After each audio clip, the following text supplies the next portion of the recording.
in a situation, in a high variance heads up sit and go thing, where if I win, people are saying, okay, whatever.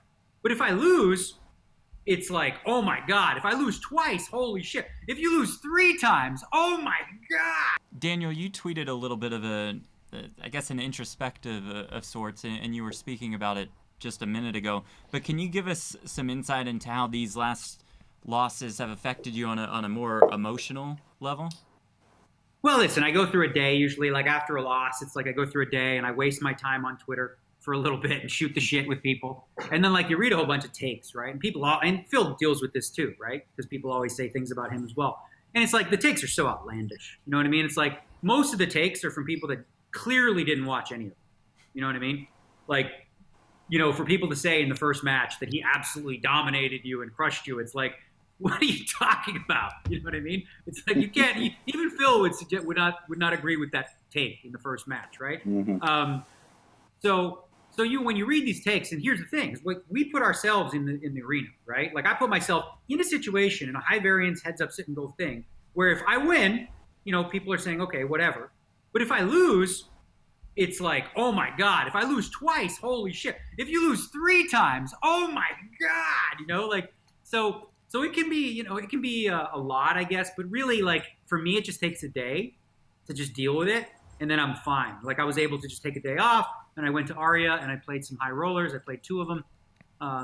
Came third in 1, blew it really bad in that one. Jesus, I haven't made a mistake that big in a long time. But yeah, no, it feels good to be back out there. I enjoy playing live. There's so many high rollers coming up in June, July, and then you got the World Series of Poker. So I feel like here's what's going to happen. Here's what I think is going to happen in the next 4-6 months. You have all these people now saying I suck for whatever reason because I'm doing this or I'm doing that, and they know everything.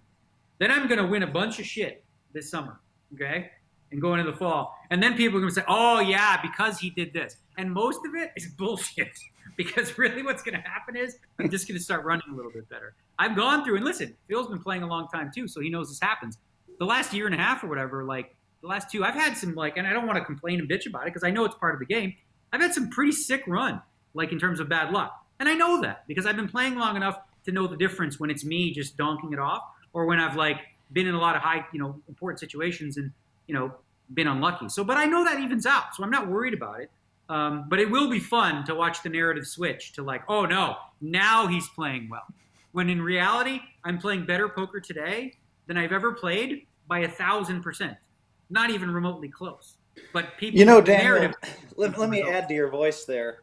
2012, right? I think it was 11 or 12, and all these articles came out about how the game had passed me by, right?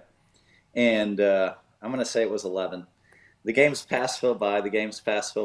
And then I had 3 seconds at the World Series of Poker, including the 50K. And then all of a sudden, Phil's the greatest.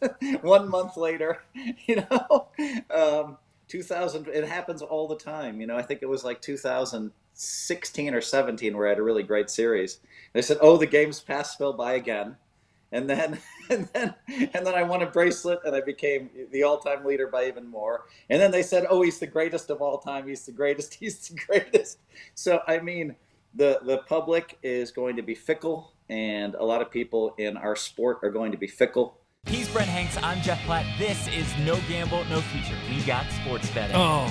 We got fantasy sports. Oh. And sometimes, Brent, you just need to be a pure degenerate. Absolute degeneracy. Like, subscribe, follow, enjoy the show.